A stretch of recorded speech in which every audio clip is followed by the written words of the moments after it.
I've been away in the United States for a couple of months. Now I'm back in Sydney, Australia, and I've missed this guitar. I did not take this guitar. And what I love is that I come back with a fresh set of ears to this instrument to appreciate it all over again as if it were new. And one of the things I love to do, full stop, not only just enjoying an instrument, is to improvise. And so I often start with this luscious open string drop D tuning and just starting up there on that F sharp and seeing where it takes me.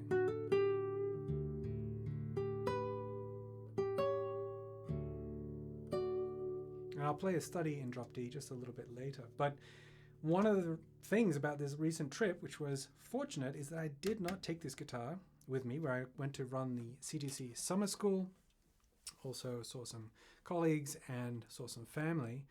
And for the first time in well over 2 decades, my guitar was damaged in flight. I became, I think, a little lazy over the years because I never had any problems. I often get the guitar on the plane. That wasn't possible on this trip because I was flying with my wife, Evita, but also my baby son, Julian, and we had so many bags to take on the flight that the guitar was just impossible. So it had to be checked. And by the time I picked it up in Boston, it had a gigantic crack, like an earthquake seismic gap from the neck, in the heel of the neck, to the soundboard, so that if I pulled this way, I would have ripped the whole neck off. And I'm not really sure why it happened. It could have been the luggage handling through the airport system. It could have been the TSA, because there's one of those TSA notes in there saying we've inspected your luggage. So maybe they took it out and were a bit rough with it. I also wonder, like I said, I've been getting a bit lazy with how I treat my guitars traveling. I did not slacken the strings, which I used to do very carefully every time I travel. And I wondered maybe that contributed to this kind of break, which sort of pulled up, you know. In any case, I was very fortunate that I contacted Evan Tauscher, who some of you might know online. He's a wonderful guitarist, teacher, and he runs a sort of guitar dealership in Austin, Texas. And when I got there, I went to Straight Frets Guitar Repair, shout out to them, and they essentially glued it. And luckily, the break was so clean that when I got it back, I could not even tell that it was broken at all. So very, very fortunate there, but I will be extra careful now when I travel. So we arrived, we did the summer school, which was fantastic. We had Ko Kazama, Thomas Flippen, Hao Yang, Petra Palachkova, Duo Agostino, and also Dave Belcher and myself running the summer school. We had guitarists from all over the world, and it really was a fantastic event. I think I might be changing things up in the coming years, so keep an ear and an eye out for that. You know, I think it's nice sometimes to just change formats, change locations. It's always been such a wonderful experience. It seems silly to change it because it works so well, but variety is the spice of life. So I think I might change things up for next year. And then, yes, I went down to Austin, Texas, spent some time with family there, and now back in Sydney, Australia. So a wonderful trip, and it's good to be back. I'm now getting back into videos and creating material for the Academy, going into Cornerstone Grade 3.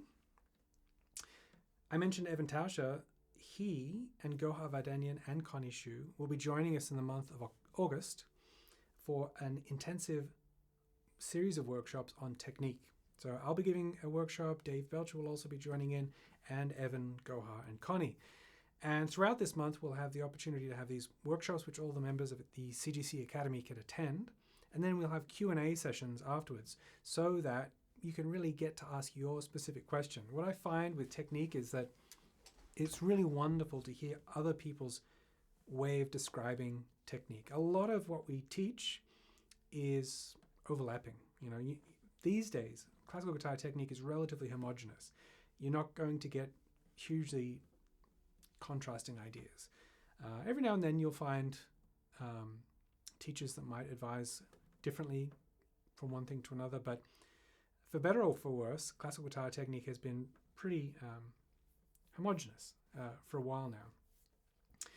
But the virtue of having different teachers is that it just takes that one way of explaining it, or one analogy, or one turn of phrase that resonates with you as a learner to make things click. And that's what's so wonderful by having guest teachers, is they might say a concept is very similar, how I might say it or how you may have come across it before, but they say it in just a slightly way, or they give some context or an example that really just clicks with you and gives you that aha moment. And that's what it's all about. I mean, it's not just about the right information, it's the right information at the right time for you. So if you're in the Academy, please join us for all of those sessions. Of course, they'll be recorded and we can have replays, but I'm excited for that technique workshop series that we'll be featuring in August. And as I said, I'm back in Australia now, so I'll be doing some more videos for the Academy, more repertoire lessons. And I'm very intensely working on grade 3 for Cornerstone. So I thought I'd end this very brief hello and welcome back video with a study number 11. I'm not 100% sure if I've played this in a previous video, but here it is. This is a study in drop D tuning because, you know, in the grade 2, we're really just starting to come out of second position, and now we're dealing with a scordatura. Scordatura is the technical name for different guitar tunings. So drop D is probably the most common tuning. Another common tuning is to have the G string, the 3rd string, go down to F sharp. That's often used in Renaissance music. And then if you get into the world of slack key guitar, or in blues styles, but there are examples in classical music as well, you can really go to town tuning the different strings.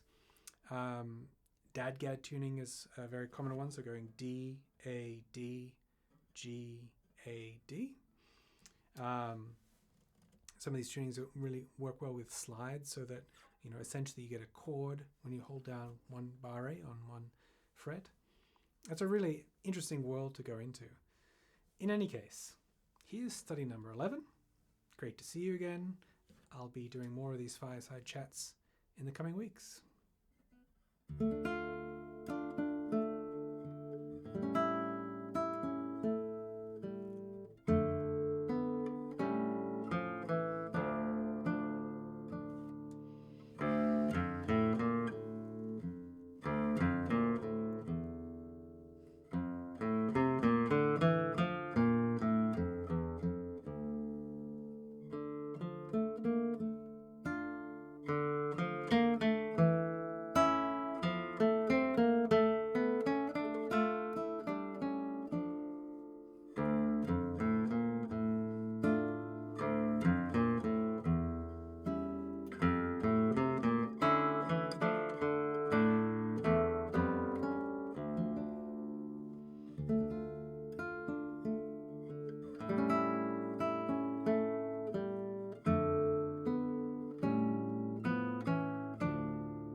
See you soon, everyone. Oh, and by the way, if you have any questions you'd like me to address in an upcoming fireside chat, let me know in the comments and I'll do my best to get to it. Thanks. See you soon. Bye.